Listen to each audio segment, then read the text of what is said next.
away the call script today?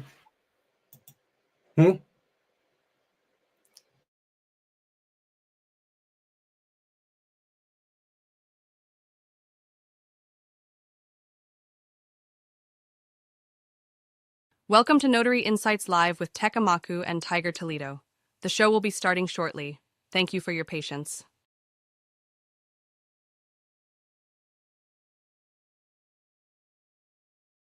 As a part-time traveling notary with a full-time job, balancing everything can be tough, especially when you're getting calls at all hours. That's where Sabrina AI comes in. Think of Sabrina as your personal assistant who answers every call, handles appointment bookings, provides quick answers to common questions, and filters out non-urgent inquiries. Sabrina works 24/7 so you never miss a client opportunity, even when you're tied up with your full-time job. With this system, you can keep things running smoothly without the stress of managing calls yourself, giving you more time to focus on your work, clients, and everything else life throws your way. Scan the QR code for a free demo.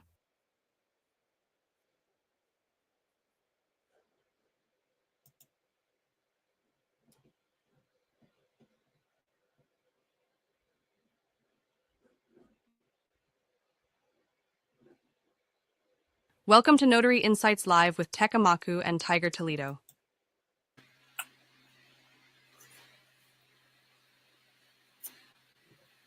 Peace, peace. This is your international sales and marketing hitman, your humble hip-hop sales coach, Tiger Toledo. And you already know what it is, man. You're rocking with the best. You heard? Talk to him. I see you throwing the tech gangbanging on the notary. Yeah, man. Really. Side. Broadcasting live. Shout out to Open Zone for outfitting me with a nice pullover. Indeed, brother. I was watching the video. It was Snoop Dogg. I love E40, by the way. It was Snoop Dogg E40, Daz and Corrupt, and it had MC8. It was the water. He's like something about like water. It had a cute ass chick on there, something about you want it how I got it, float like a water or something like that. Oh, yeah. You know which one I'm talking about? You want it? I got it. Like yeah, water. That one. You want it? I got it. Yeah. Yo, that song is dope, man. I love that song. Shout out to E40. Yeah. I'm surprised you know that song. That's actually surprising, man. You know that song. I like E40. I like when he did the Sprinkle Me, Baby. Sprinkle. Wow. I liked him back then. Taking it back to 93. 94, 95. Some of y'all wasn't born yet. So yeah, man. We started a little bit early, ladies and gentlemen. We had to get it cracking because we got a couple of other engagements going on here. Tech out there in Oakland, California. I'm here live in Chicago. I'm the Chicago transplant from NYC, Brooklyn. Stand up. You already know what it is. Shout out to the 5 boroughs. And we're gonna start this notary challenge on the right foot, man. And be on the lookout. In the description, I will drop the link for you guys to actually play on your own terms with other people to do the notary challenge with your fellow buddy notary. Tech, you want to holler at the people, man? Yeah, man. This is how we start off the show. Every Wednesday, we do the shout outs to our users. By the way, Kimba loves that Muppet too, by the way. He loves it. So what does he love? The Muppet, the Brooklyn Toledo Muppet, man. So like that. So we start off with the shout out to our crew, everybody who's watching us. If you guys want to shout out, definitely send us a comment. And then we do this notary trivia where we question your knowledge. And it's a segment that everybody loves and is interactive. Then we do into our main topic, which is today is going to be the call script. Stop losing phone calls and stop losing customers. Then we'll go into our money corner segment or pass or trash. And then we'll do some closeouts with our next upcoming information, any events or any type of specials and programs that we have offered for you. So stick around to the end, y'all. Yeah, and I have a special gift for you guys at the tail end for those that stay on here to the very end. So you guys would really, really like that one. So Tech, today's topic is wills, trust, and plot twists. Wills, trust, and plot twist. You ready for this one, brother? Yeah, I'm here for redemption after the last time. It was very bad. So I gotta do really well today. And I got my cheat code here too, by the way. Okay, cool. Yeah, so there's some tricky ones on this one. I gotta say, man, I took it, I failed miserably. But it's okay. I'll learn. So let's spin the wheel and see what we come up with. All right, true or false? A will must be notarized to be legally valid in all states. I'm gonna get my notes right here. I'm gonna say false. Because anything that applies across the board, as in all states, gotta be false.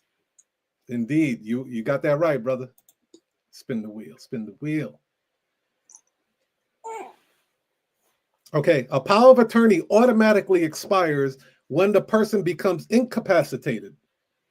Man, I'm gonna say false, but just because it didn't specify which type of power of attorney, so you know what? Can I change my answer? Yeah. All right, I'm gonna say true, just because there's no specificity to the type of power of attorney, but I'm gonna say true. That was sharp. Oh no. You should have kept the first answer, brother. I should have, yeah. So you 50-50 right now. All right. Spin the wheel. Okay. Joint tenancy with right of survivorship allows property to pass to the surviving owner without going through probate. I'm gonna put on my lawyer hat. I'm gonna say false. What do you got to say? False. False? Okay. Oh!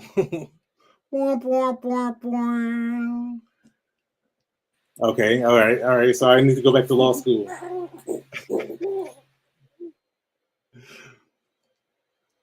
Okay.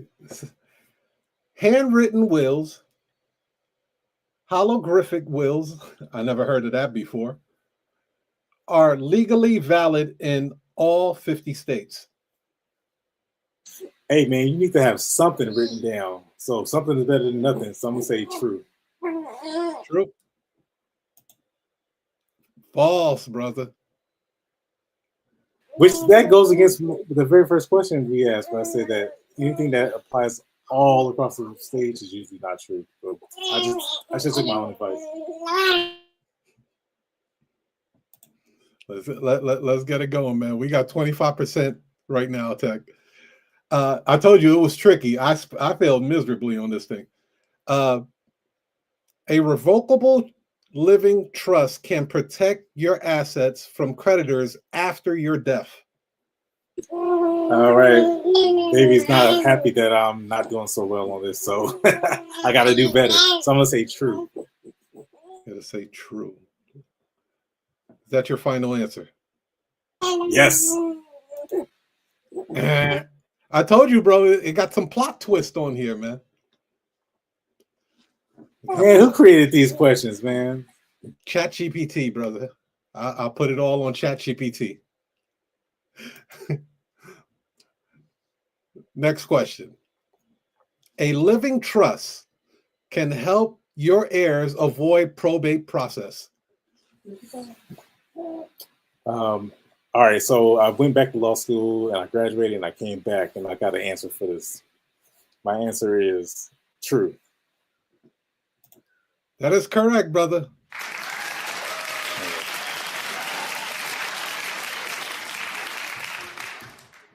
Thanks for the round of applause.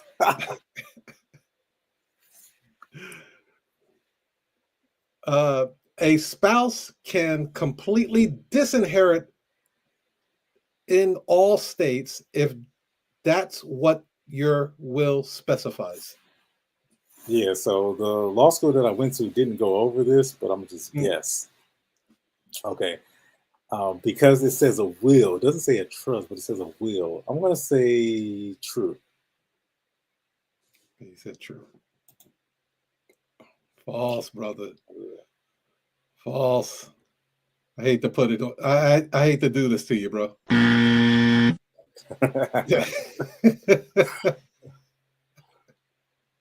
Not the buzzer. Okay. Got the buzzer, man.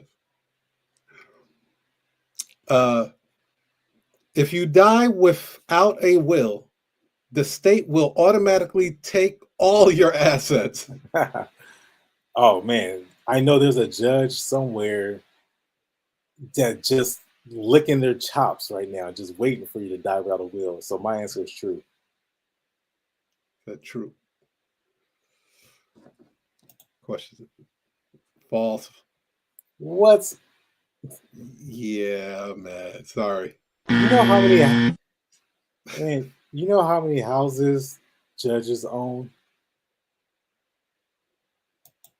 because I people believe die it. without. Yeah, they can't wait to take your house and give it to their great grandchildren. Okay, let's see. Did it freeze on me? There we go. Estate taxes apply to everyone who dies with assets in the United States. Again, there's that key word, everyone. It applies to everyone. So typically, when something, this is a little technique that I learned from taking tests that can help you guys. Whenever something is generalized, that's usually not true. So I want to say false. I'll agree with you on that one. Yeah.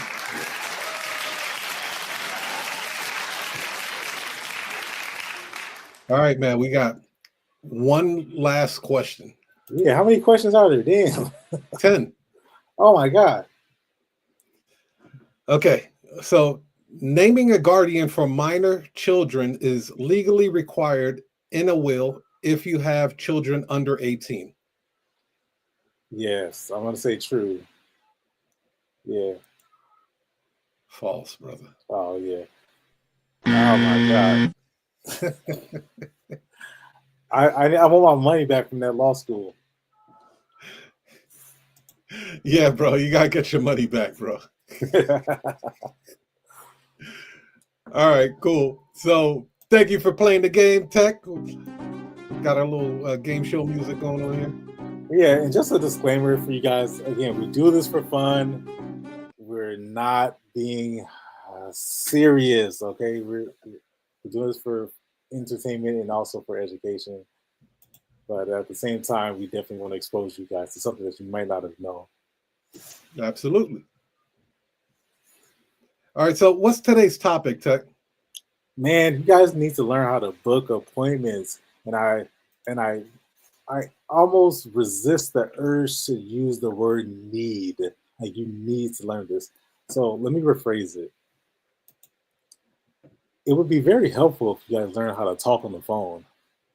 See, people talk about answering your phone, answer your phone. But what do you say? I make the case it's more important what you say and how you say it is way more important than just somebody blanket making a blanket statement that says answer the phone. So the next time you hear that somebody says, well, you got to answer your phone, ask them. Ask them. Go ahead. Ask them. Okay. Then what? So that's what we're going to talk about. Cool. So the psychology of trust and how to instantly win over new clients is crucial as a notary. Reason is you can close a $200 sale off of one phone call that lasts about 5 minutes or less. Most likely it's going to be less than 5 minutes. But in order for you to do that, there's a few things you need to understand when you're getting phone inquiries.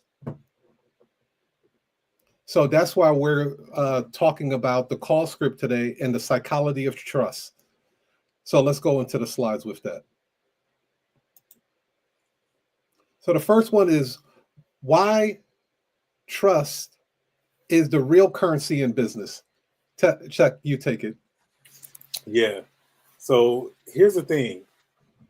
When people know exactly what to do, they're more likely to do it. When you give instructions to your children, to your spouse, to your coworker, your neighbor, to the lawn man, the person who mows your lawn, when you give specific instructions, they're more likely to do it. On the other hand, the more ambiguity that you use, the less likely to do it.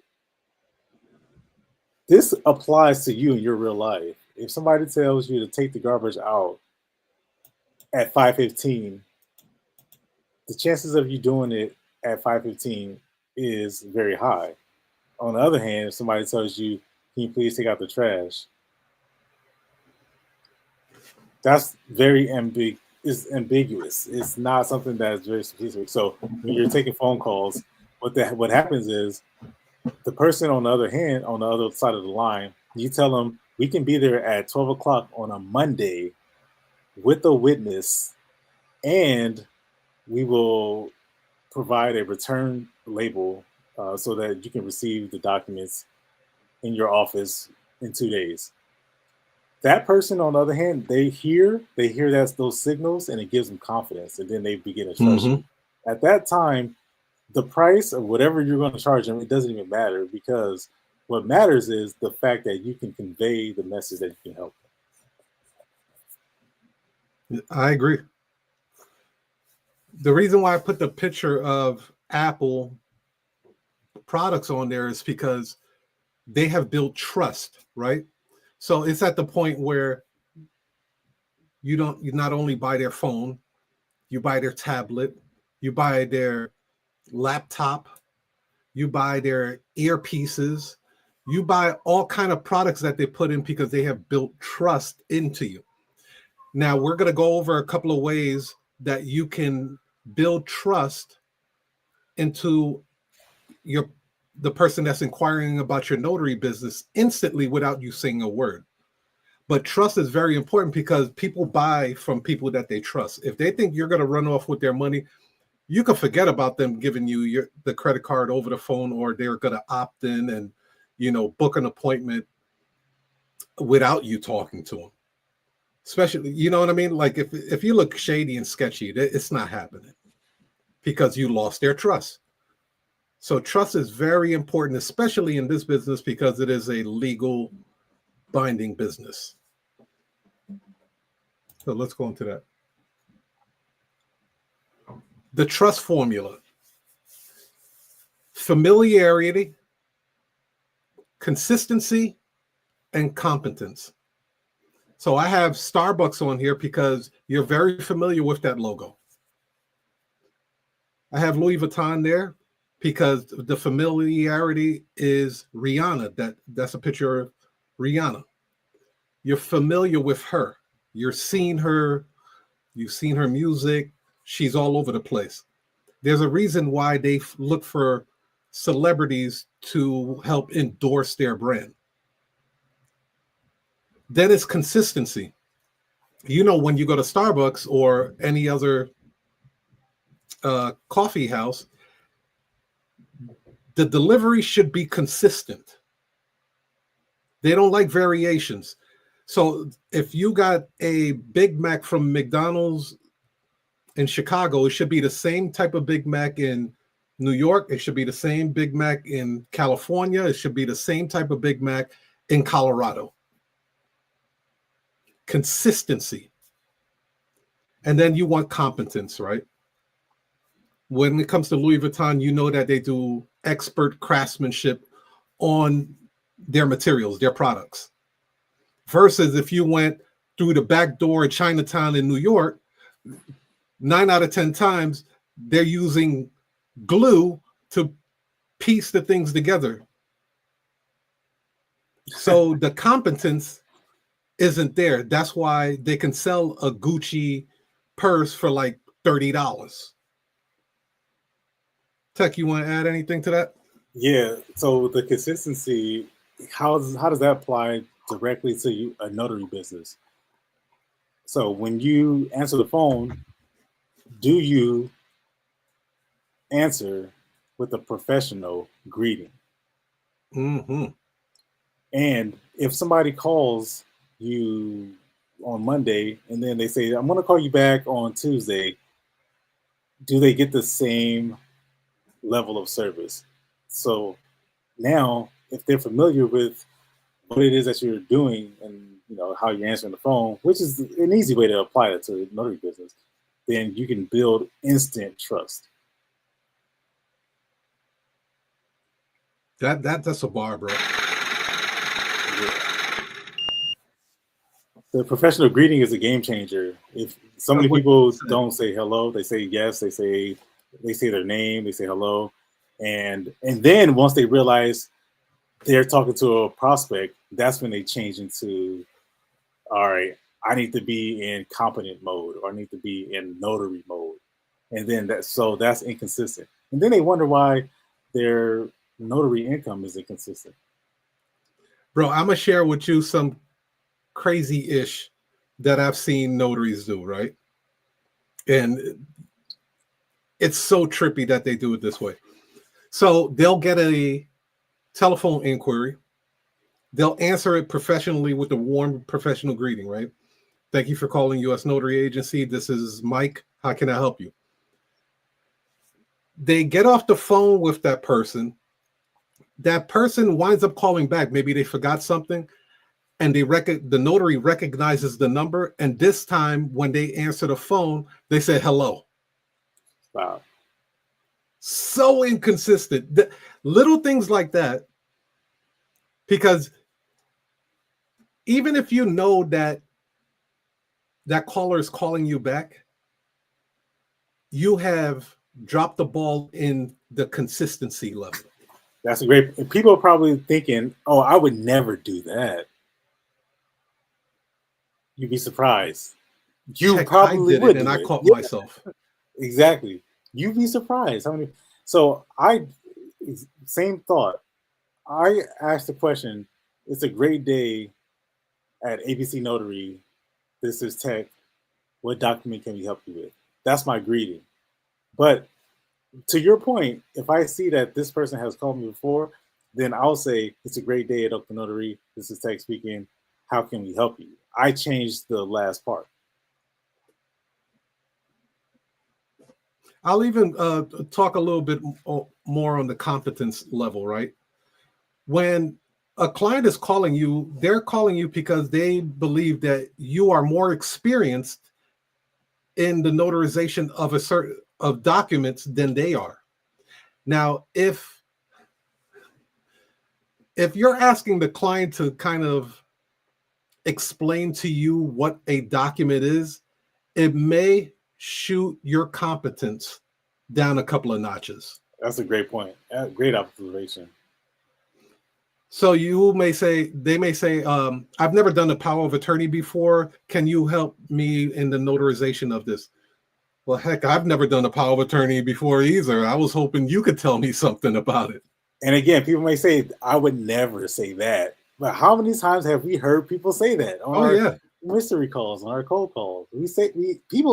Notaries do this all the time, and you might be guilty of it. Just saying. You might think, oh, that sounds ridiculous. I would never say something like that. I would never admit to not being able to do a power of attorney. Oh, how many videos can we show where people will say that? I mean, just 2 weeks ago, we played the video of 15 people not answering the phones already, but the 16th person who answered the phone, they actually said that. There was a woman. She said that. She said, I've actually never done a power of attorney before. I don't know how much I would charge for that. Mm-hmm. People do it. You might be guilty of it. Yeah, so be very careful. And this is one of the reasons, Tech, why we instruct notaries not to be first person, right? Because if you are the person that's answering the phone calls and you're taking the receptionist role, you can always say, you know what, that's a great question. Do you mind if I put you on hold and ask a manager? Then you go ahead and Google it or chat GPT and find out exactly what that document is. And then you jump back on and be like, absolutely, we can help you out with the power of attorney. You have minimized the risk of you looking incompetent. They don't expect the receptionist to know what upper management knows. So they're more forgiving in those areas. Yeah, so when you're answering the phone call, you take the receptionist position. I know ego would want you to be the owner and be like, yeah, I own the company. That's my name on the marquee. This is Tiger's Notary Agency. But put the ego in your back pocket for a second and then work that angle. You'll be surprised if they throw a monkey wrench, how easy it is for you to pause that phone conversation, do some intel on it, and then come back and close the deal. All right. So the next one is quick psychological triggers that build instant trust. The first one is first impressions matter. Got to have that warm professional greeting. The second thing is, let me move us to the side for a second. Certainty language. So you could say, here's how we'll handle this versus, let me see what it says. It's so small. Instead of, I think we can. When people are looking to spend money with you, they want to hear certainty in your language. They don't want to hear that, is this mayonnaise good? I don't know. You know, it might be, it might not be. How likely are you to purchase that mayonnaise at that point? If the person that's working the store is speaking with uncertainty. Again, if a person's calling about a power of attorney and they tell you that, I think we can do that power of attorney once we get there, but I really don't know. You can say, now again, that this is the receptionist, but if you're taking a notary role on the phone call,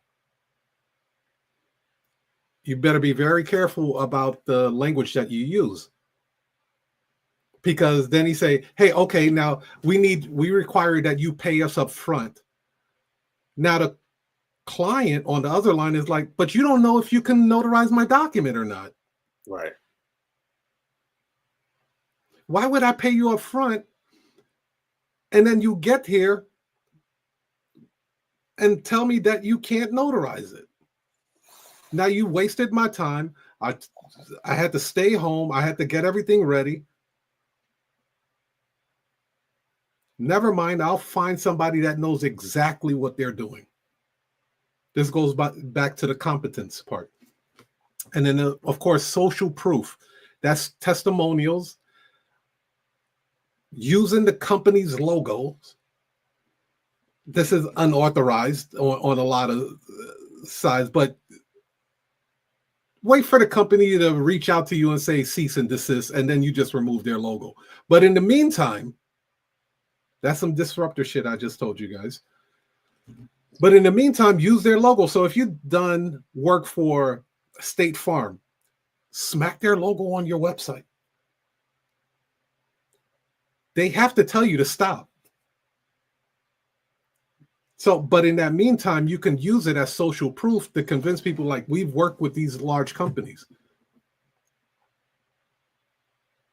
You think all these companies are getting permission from these larger companies to use their logo? Absolutely not.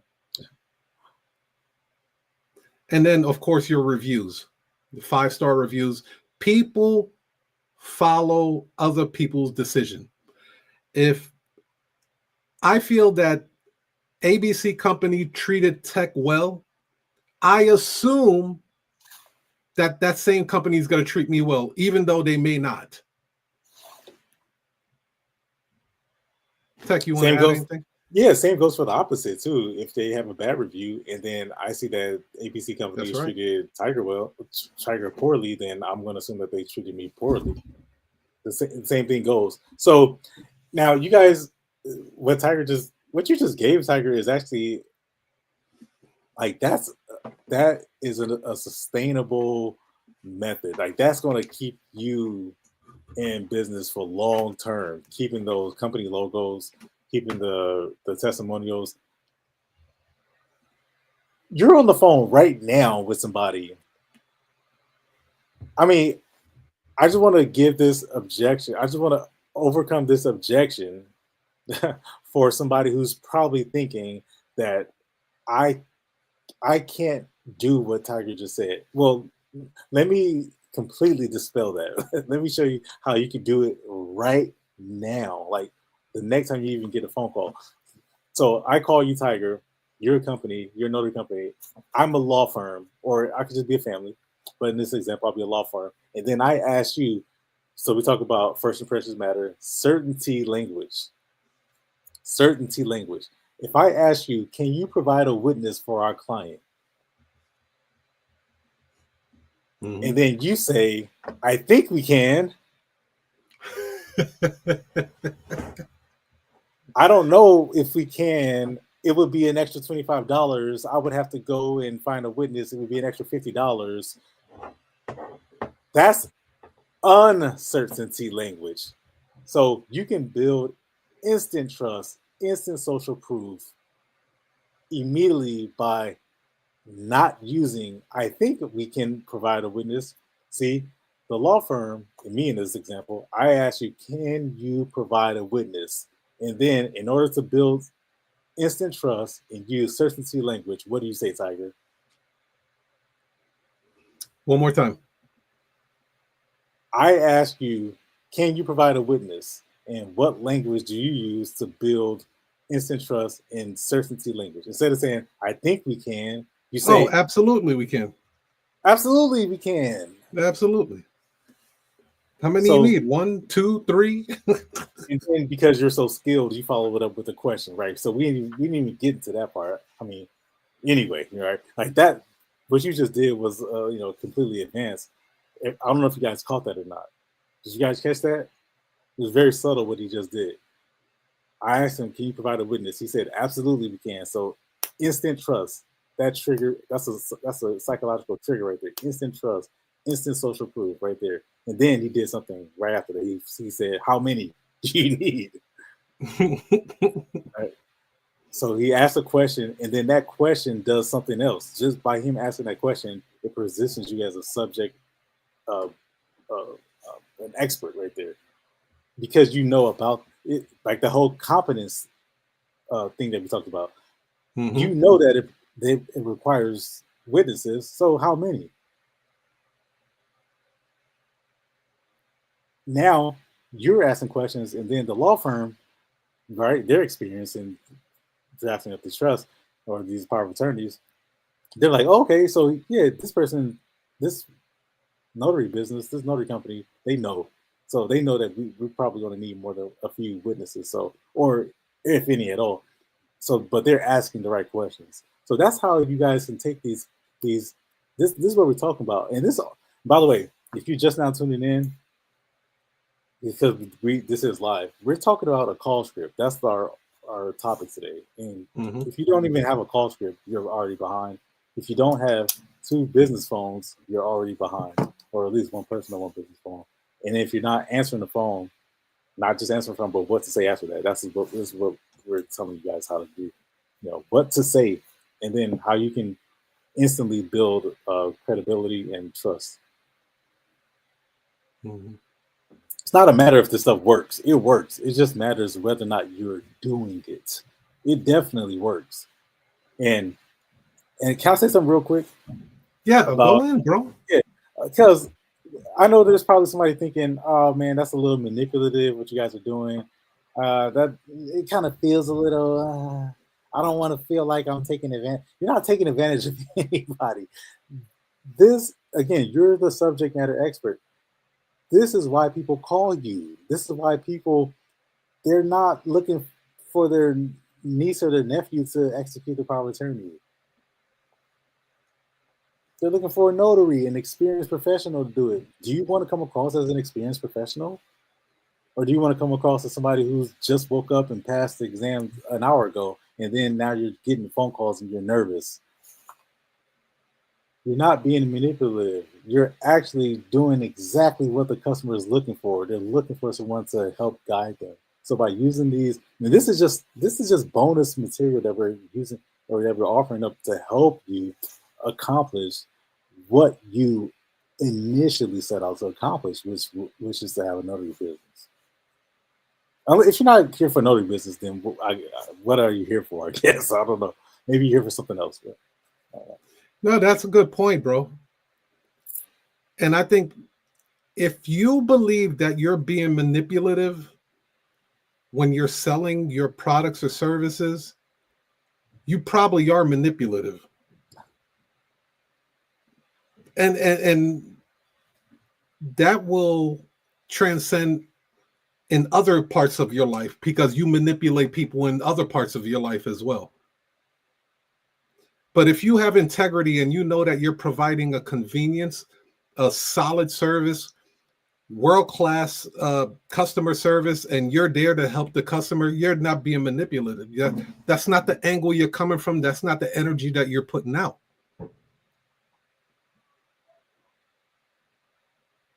If you start feeling that you're manipulating people, it's because you have manipulative energy.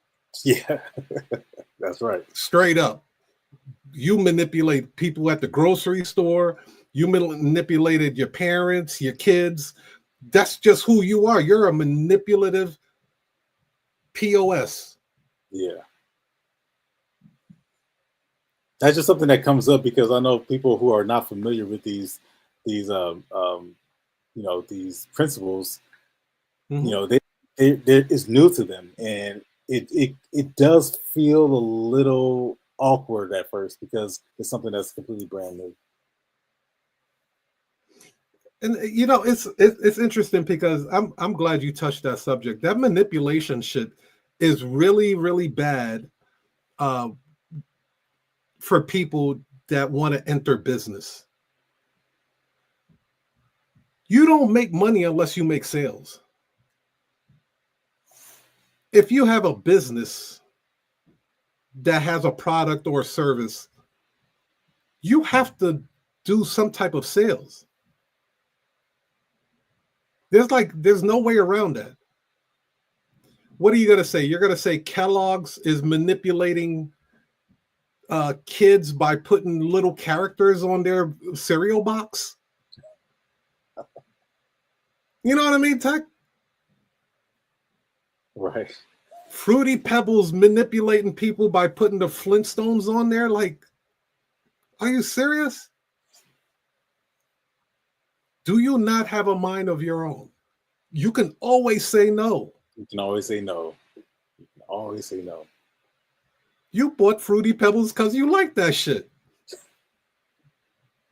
You bought Camel cigarettes not because of freaking Joe Camel, but you like smoking cigarettes. Yes. Yes. When it comes down to it, you like cigarettes. Don't blame a damn camel. Come on, man. An animated camel with a tuxedo. Wearing a suit. Wearing a suit, playing pool, and riding a Harley Davidson. You're gonna blame this camel for your COPD. And said the cigarette companies manipulated me.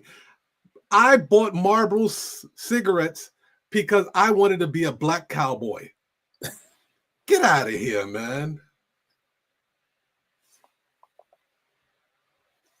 It's nonsense. It's nonsense. You like cigarettes? Absolute nonsense. Or you like riding on safe tires. You bought Yokohama tires because they didn't manipulate you, bro. You like quality rubber and you like safety when you're on the highway. What? Come on now. A business. The whole purpose of a business is to answer a question, fulfill a need, right? Provide a service, but at the same time, you don't make any money. You're not going to be in business for very long. Hey, Tech. Starbucks manipulated me because these niggas know I love mermaids, bro. and I love the color green. Yep. So, no, you like coffee. Those guys are foul, bro. Foul. So, but I just know that as somebody who worked, I worked, 30 years, you know what I'm saying? But learning how to sell is something that was very uncomfortable and it felt very awkward. It did until you realize that it's a communication skill that you have to acquire. You have to build it. It's a muscle.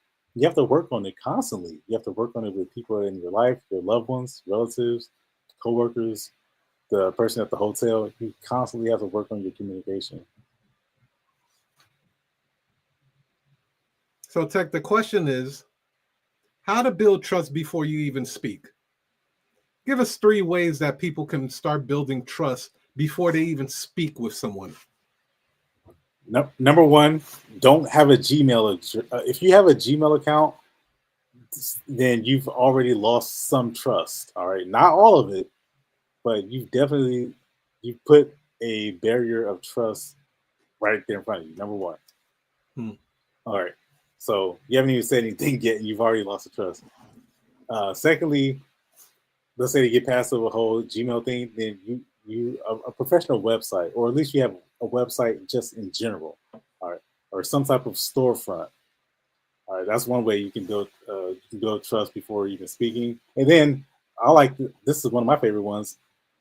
Your business hours. Some people say that the 24 it works both ways. Some people say I'm open 24/7. And that's a lie. You're not open 24/7. Nothing's open 24/7. Definitely not a one-person show. And then on the other hand, let's say I'm open between the hours of 8 o'clock and 8 a.m. and then 8 p.m. And then I call you at 1:30 and then you don't answer. So these are ways that, so if you guys didn't catch that, it's the opposite, right? You say you're open between the hours of 7:30 and 4, or you're open between 5 p.m. and 10. If you say that, then the assumption is that when I call you at 7:30 between the hours that you specified, you'll be open. And if you're not, then you've lost my trust. Website, email account, or professional email, and then the business hours. Those are 3 ways, just right off the top of my head. That's the first thing. I'm sure I can come up with a lot more, but those are the ones that come. I see that oftentimes. That's why those stick out in my head. I'll add, when the person calls, before you even speak, right, it says, please hold while I look for the Google user that you're trying to reach. Google Voice. Let Google Voice answer your call before you do. Not cool. But your 3 was solid. You hit on the 3 that I was going to touch on. So here's how to turn one-time clients into lifelong relationships. So the first one is you want to be able to follow up after the appointment with a simple thank you. You'd be surprised how a simple thank you can go a very long way. Because at the end of the day, they didn't have to spend money with you. They chose to. They chose you. They broke bread with you by saying, thank you for choosing our services. Don't hesitate to contact us again. If you'd like to leave a review, here's the link to that. You can build a more long-lasting relationship. I have clients right now that refuse to even look for other notaries. They're like, you're our number 1 notary. We won't call anybody else. You're our go-to, period. Next one is to stay visible. You want to send occasional value-driven emails for those that do any email marketing. We highly employ that. Yeah, that's a whole Or nother topic. text updates. What was that, Tech? That's a whole nother topic, just in itself. Yeah, that's a whole different topic. Sending email reminders. But you want to stay visible. You want to stay top of mind. When they think of Notary, you want to be the person that they think of. And you have to be visible in order to do that. Whether they see your emails coming through, don't worry about if they open it or not. The fact is that your emails come through and they see the title and they could skip over it. They can't skip over it if they don't see it at all. At least give them the chance and opportunity to see you pop up and offer different discounts and stuff. The next one will be offer small loyalty perks like free travel for repeat clients, quick turnaround discounts. Not a big fan of discounts, but I know there are people on here that like offering discounts. There's ways to play on the discount thing, but we cover that in the Discord. Tech, you want to add anything? Yeah, it's spending money on marketing. It seems easy, and it seems like it's accomplishing a lot. And spending more money on marketing seems like it's accomplishing even more. But I do want to caution you: refine the message. Evaluate what you're saying before you go running to Google or Canva or Etsy or whatever to increase your marketing. Take a second, evaluate what is being said, evaluate the message, and see if you could, like we're saying, following up after every appointment. Yeah, if you don't see it, because that's fantastic. But if you don't, for some reason, don't think it's working, go back and revisit what that follow-up message is actually saying. Mm-hmm. All right, or what period of time are you sending the message? Is it 24 hours, 36 hours? Is it immediately after you just left the house? Are you sounding like really thirsty, right? Versus just waiting like 7 days. How often are you sending those email marketing messages? Is it every day? Are you being annoying? Is it every week? Is it once a month? Is it only, and then what are you sending those messages? Are you begging people for repeat clients? Are you offering some incentive inside those emails? So all of these things are ways that we, I like to use the word supporters. Obviously we use the word clients because that's a term that people are familiar with. But what we really like to push the word, we want to turn these people into supporters. The difference between a client and, a customer and a supporter. Like a customer, that's, hey man, listen, I got a flat tire. I just got to get back on the road. So what you got? That's just a customer right there. All right, I'll repair it for $20 and then we'll send you on the way. It's a used tire. I don't know. It may last you another 30 miles, but you need something. So here it is.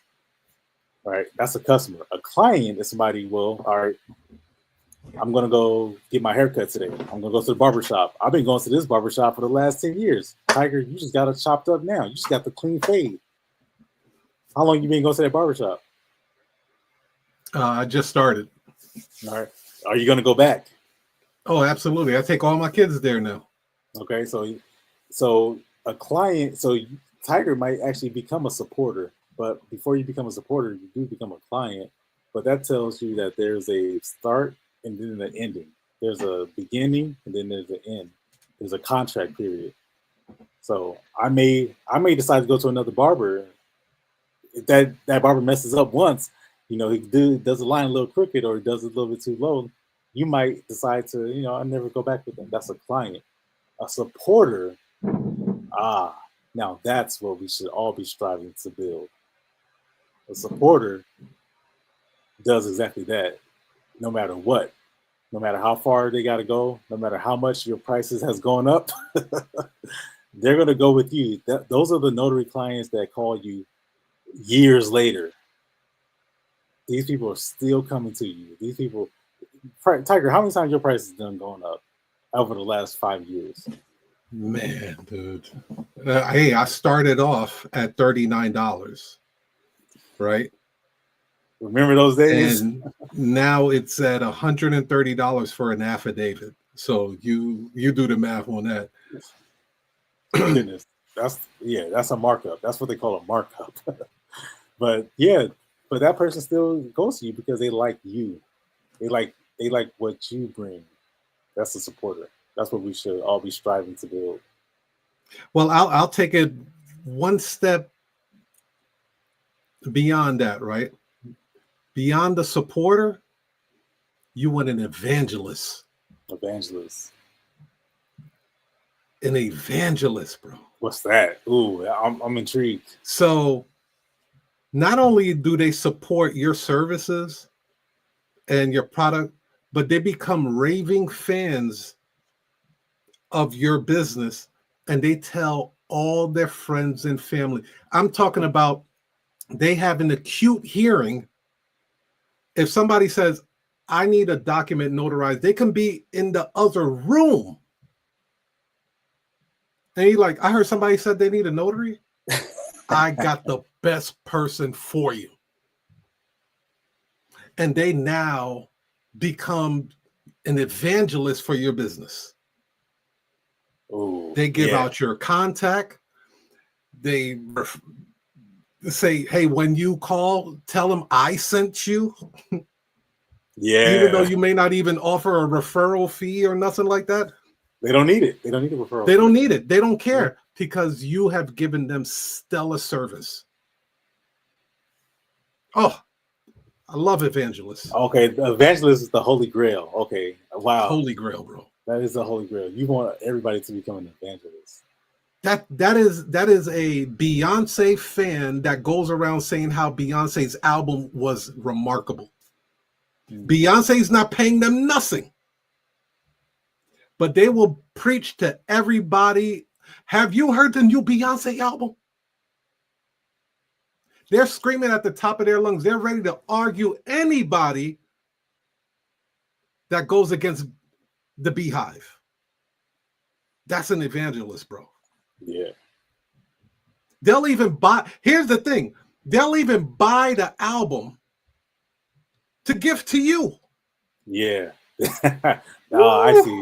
So somebody will book an appointment, they'll pay for it. So you have to think, you have to ask yourself, what kind of service would I have to provide to get a person to be an evangelist for my business? Heck, go to ChatGPT and ask that question. That's the question you should be asking. Yes. Yes. As we said, we have a gift for you at the end, but here's a final takeaway. Trust isn't built by chance. It's built by choice. When people know, like, and trust you, price becomes less important, irrelevant.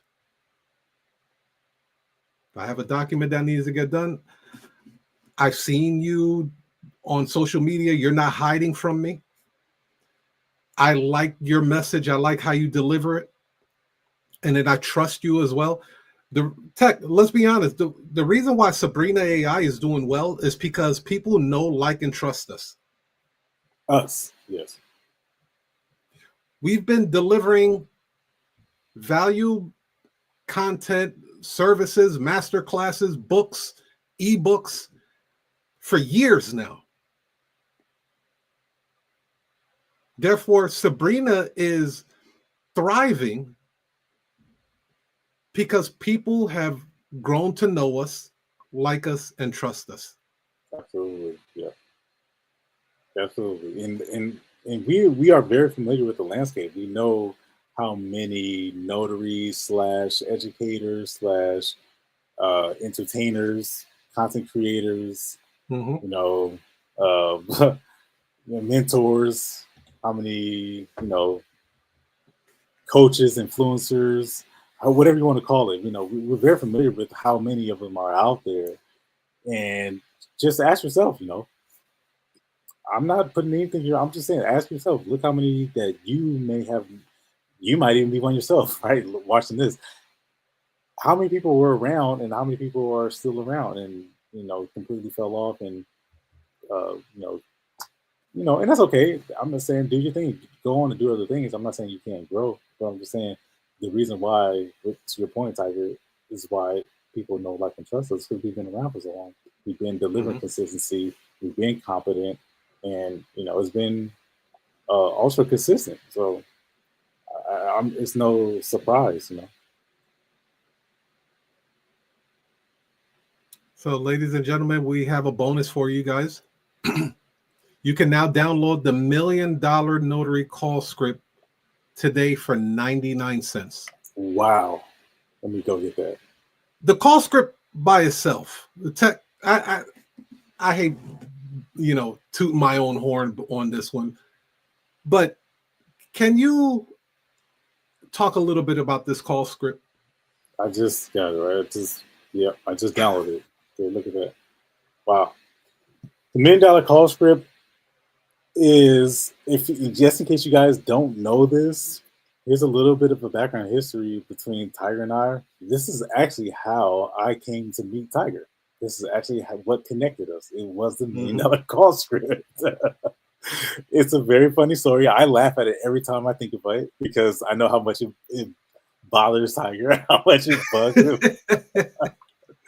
I laugh. I just giggle to myself every time I think about it because it just now hit him that I was low key taking shots at him. Ain't nobody got time for that. I remember that you called me. You're like, man, wait a second. You was taking shots at me, man. And the reality is, I was, but the way I did it was so clever because it was that significant. I said you should change the name from $1 Million call script to 100% conversion call script. Yep. I said you should. I said this is what did I say? This is a humble call out to Tiger Toledo. I never met him before. Didn't know him. I said this is a humble call out to Tiger Toledo for your $1 Million call script. I would change the name to 100% conversion call script because the original name was the $250,000 call script. And then you had suggested that out. And over time, this call script, ladies and gentlemen, has circulated. You have no idea how much this call script has circulated the notary industry since 2020. And it has helped countless of notaries today make hella bread. Yeah. So I wanted to offer this to you guys. Also, I attached a whole lot of bonuses. I promise you, it's more than a call script. Once you scan that code, you'll see where it takes you and you'll see what it do. I promise you, you're going to get well over 99 cents worth of value from this. So what you'll have to do is put in that coupon code, Sabrina AI. So scan the QR code, and then it's going to take you to a page. There's over $500 worth of bonuses on there. Type in Sabrina AI in the coupon code. It will drop everything down to 99 cents because I want you to have this. I don't want you struggling in this game. I would even make the case that Sabrina is actually is built off of everything that we've done is actually built around this culture. You can make that case. You can arguably say that everything we've done is actually kind of built around that culture. That's how effective it is. Yeah. So, ladies and gentlemen, this is the time we go into the money corner. Tech, you ready, brother? Yeah, I'm ready. Are we going to take a commercial or just go right into it? Man, we can go right into it, bro. Okay, cool. All right, let me pull this up real quick. So thank you, guys. We're going to I realized that some people really enjoyed the money corner, and I wanted to for the people who have never seen the money corner, or maybe have just need a refresher. We're going to talk about a subject that we have talked about in the past, but I just want to keep this in mind. Just because you hear something again, for the second, maybe third, fourth time, it's like you hear it different, even though you hear it, you've heard it before. The reason why it's so impactful is because hearing it the second time or third or fourth time, it brings a different perspective. You you weren't the same person, or you are not the same person that you were when you first heard it. So the fact that you're hearing it for the third time, don't think of it as, oh, this is annoying. I've heard this before. I can just tune out. I don't have to pay attention to this. I've heard this before. Instead, I want to challenge you. I want you to look at it with a different set of eyes. Look through a different lens, because now you are you've grown since the last time you heard it. So we're going to revisit a topic um, that is the rule of 72. And I think the rule of 72 is one of those subjects that should be often revisited, because you can easily forget what it was. The rule of 72 is if you never heard the rule of 72, the rule of 72 is a financial concept. It is really well known by banks. And if you've ever heard this phrase, the phrase is, for those who know interest, they earn it. For those who don't know interest, they pay it. You ever heard that phrase? It's something like that. If you know compound interest, you earn it. If you don't know compound interest, you pay it. For that phrase goes for a lot of financial concepts. You can apply it to debt. If you don't know how to manage debt, you pay it. If you do know how to manage debt, then you can earn it, right? And it's a couple different ways how to explain it. But the rule of 72 is very simple. The rule of 72 tells us how long it takes for our money to double. Okay, that's it. It was a conception by Albert Einstein. He's often given credit. He's given the credit for a lot of stuff, Tiger. Albert Einstein is giving credit. Was he just that brilliant?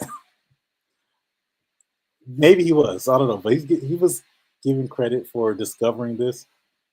I'm not sure if that's true or not. But nevertheless, it is a rule that says how long it's going to tell you how long it's going to take for your money to double. So let me explain to you how this works. And I'll use the example. You see the number 6%. So we divide the number you divide the number 72 by 6, which is, in this case, is an interest rate. And you can take any interest rate. You can take 10. I'll do 10, for example. If I had a 10%, if I was getting 10% on a credit card, or 10% on a loan, or 10% on some investment. Let's say I put $100 in the stock market and I was guaranteed to get 10% back. Using the rule of 72, how would that apply? This is how. I would take the number 72 divided by 10, and that gives me what? 7.2.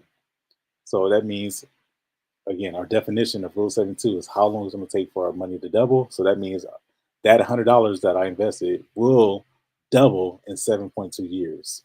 So that means in 7.2 years, I will have $200. Okay, you guys follow that? The rule 72 tells us how long it's going to take for our money to double. So in this case, I'm going to use the number 6. So if you divide the number 72, break out your calculators. Number 72 goes into 6. How many times? Goes in 12 times. All right, so good. Hopefully you got that number 12. Here's the story.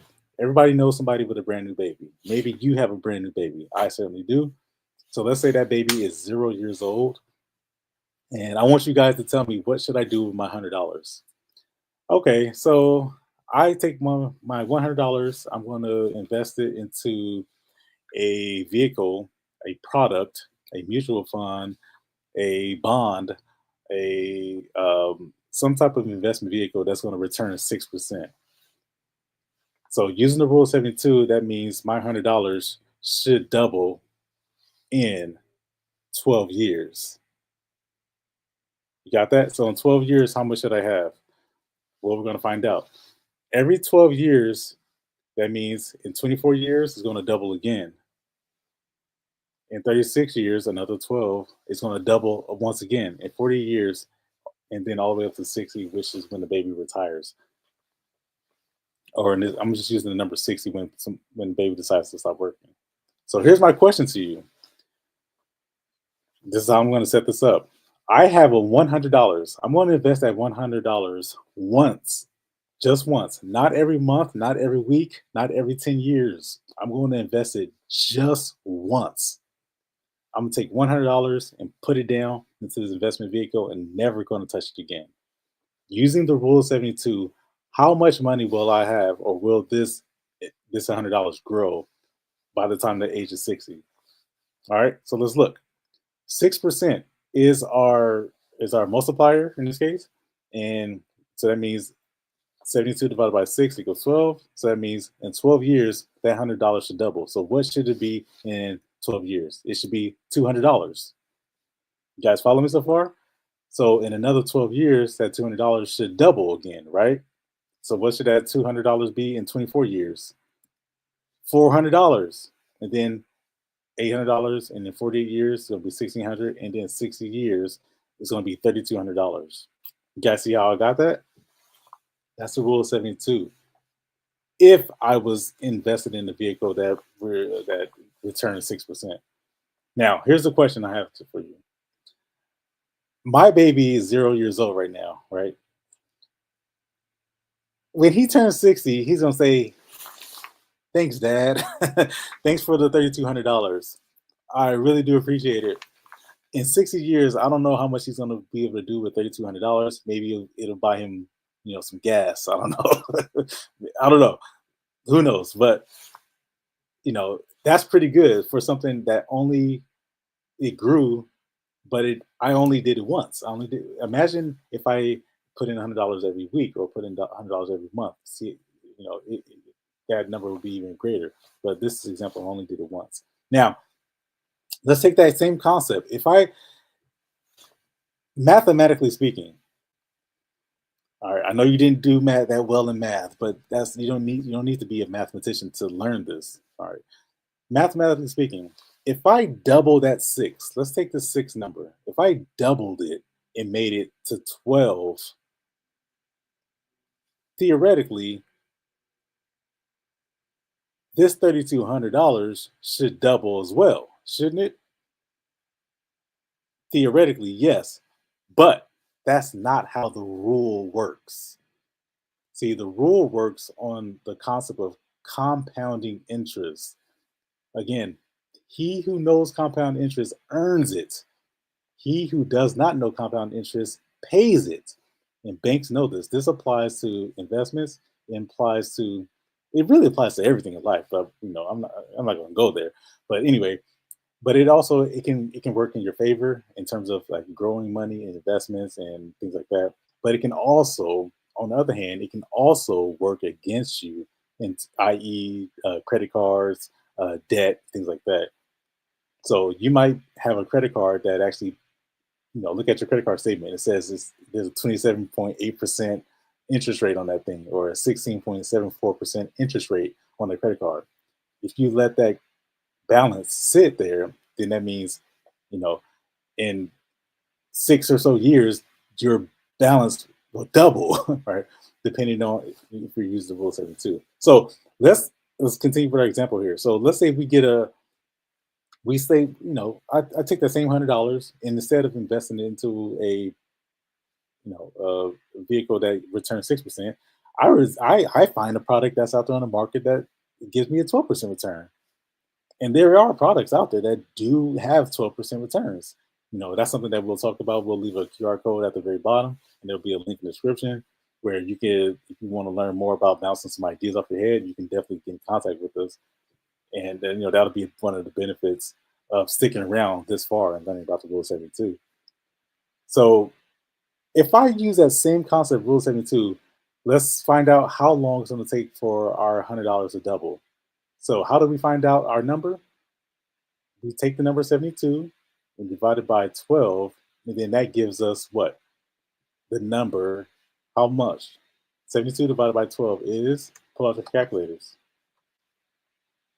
72 divided by 12 is 6, right? Just so you guys don't, think you guys see that? You guys don't think I'm not making this stuff up, okay? 72 divided by 12 is 6. So that means my baby who's 0 years old, or somebody who has a baby who's 0 years old, you put in $100, and then that $100 will double every 6 years. All right, I'm gonna take a breath for a second so you guys can get that.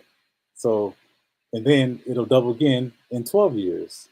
Then it doubles again in another 6 years from there, which is 18 years. So just in that time, we've seen quadruple growth just because the interest rate is higher and our rule is dictating how quickly our money will double. So let's look.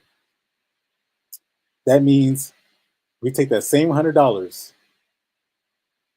that initial investment, and in 6 years we have $200. All right. In another 6 years, which is 12, we have $400. Then another 6 years in 18, we have $800. In another 6 years in 24, we have $1,600. And then another 6 years, and after 30 years, we've already equaled what on our left-hand column, we already equal what the final total was after 60 years. We've already equaled it. But we didn't stop there, right? No, because at the age of 60, which is what we're comparing, the time that's gone by at the age of 60, we're going to keep going. At the age of 36, baby has $6,400. At the age of 42, baby has $13,000. And I just want to make this clear that I know that 6,400 doubled is not 13,000. You guys see that? 6,400 times 2, or 6,400 doubled, is not 13,000. It's actually what? It's 12,800. But just for purposes of math, I'm going to round it up to 13,000. That's okay with you guys? That's okay with you? Hopefully that's okay with you. All right. I'm going to say it a little louder for those in the back. So 6,400 double is actually 12,800. But just for purposes of math, I'm going to round it up to 13,000. Makes it easier for you to get the concept. The numbers, not important. The concept is really what I wanted to get you. All right, so we double 13,000. That's 26,000. We double 26,000. That's 52,000. And then we double 52,000. That gives us, again, these are just 6 years apart. That's because it only takes us 6 years for our money to double, because 72 divided by 12 equals 6. So after 60 years, we have $104,000. How cool is that compared to 3,200? That's $100,000 more, only because, for one thing, just because of one reason, just because we understood what the rule of 72 is. And I want to tell you a little bit about my journey. My journey. This is me. I'm only doing this so you guys can know, like, and trust me. You guys can connect with you. I have a long career in medical background. I started off doing helping athletes recover from injuries, and I actually really enjoy that. But I also really enjoy business ownership. I understand that knowing this concept is really what is going to help me become free and to help you guys become free. So I created a bunch of products, and right now, Sabrina AI is my favorite. So my final thoughts: if no one ever educated you on these subjects, how would you ever know? How would you ever use them? This is something that Tiger and I talked about earlier. If no one ever told you about this, how would you ever know about it? You know about it now. You know about the Rule 72. If anybody ever asks you, hey, what's the Rule 72? Then you can give them an answer. The Rule 72 tells you how long it's going to take for your money to double. And you can use the example of, well, if I have an investment vehicle that gives me 6% return, then this is how long it's going to take me to double $100 for 60 years. If I have an investment vehicle giving me 12% return, this is how long it's going to take me to double. Same thing with the opposite. It works in your favor because you understand it, but it also, if you don't understand it, then it can work against you, i.e. credit card debt. I have a credit card and it gives me 16% interest rate. So let's take 72 divided by 16. And 16% is actually really good for a credit card, isn't it, Tiger? 60% interest rate. That means if you leave a balance on that card, then that means that balance is going to double in 4 years, 4.3 years. I agree. Yeah, 60% is actually, that's reasonable. If you can get anything better than that, then good for you. But the average credit card rate is probably about 27, 29%.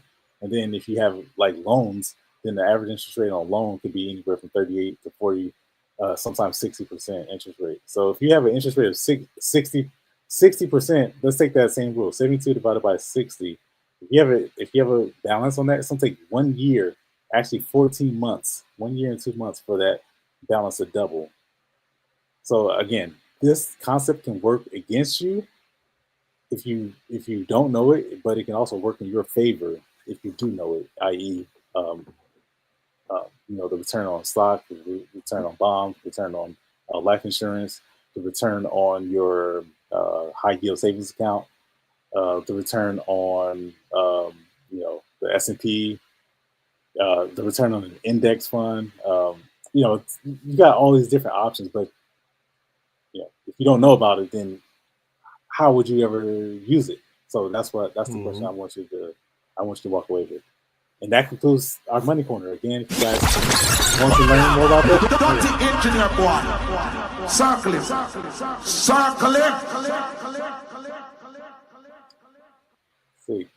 Scan that QR code, and you can book a consultation with Tech, and you guys can bounce some ideas and see where you are financially, set up for the future.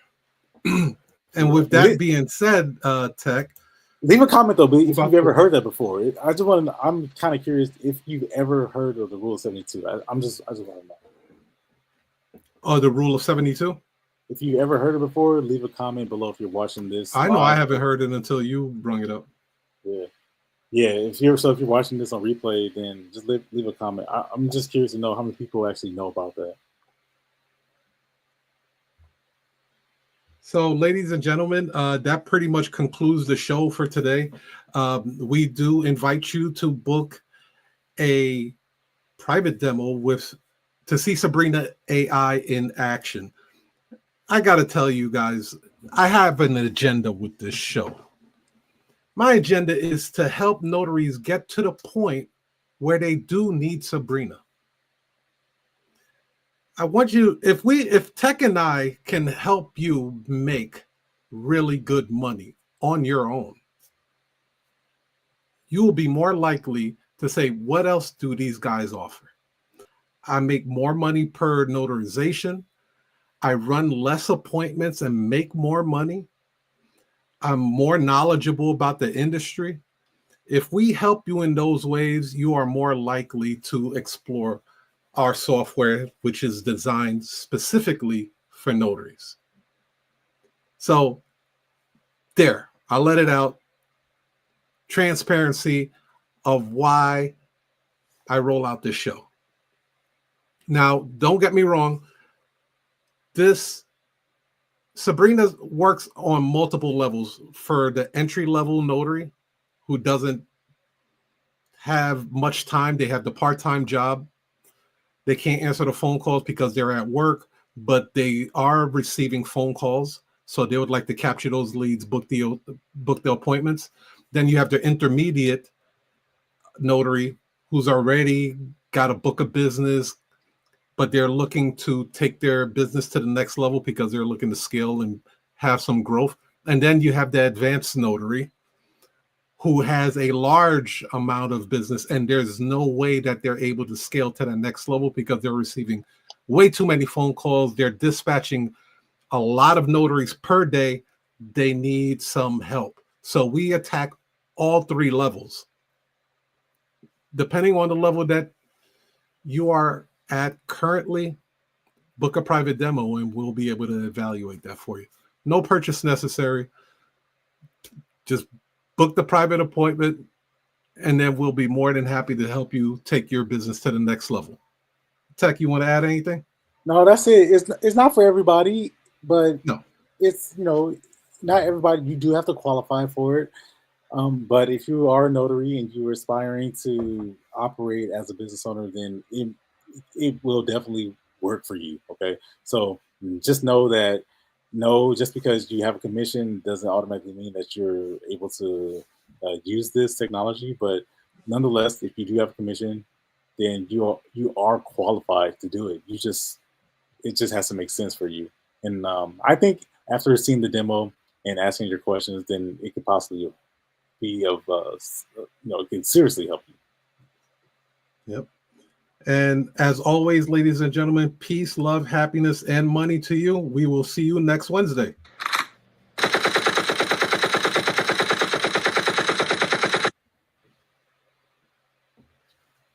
As a business owner, you're juggling a lot, and managing phone calls can quickly become overwhelming.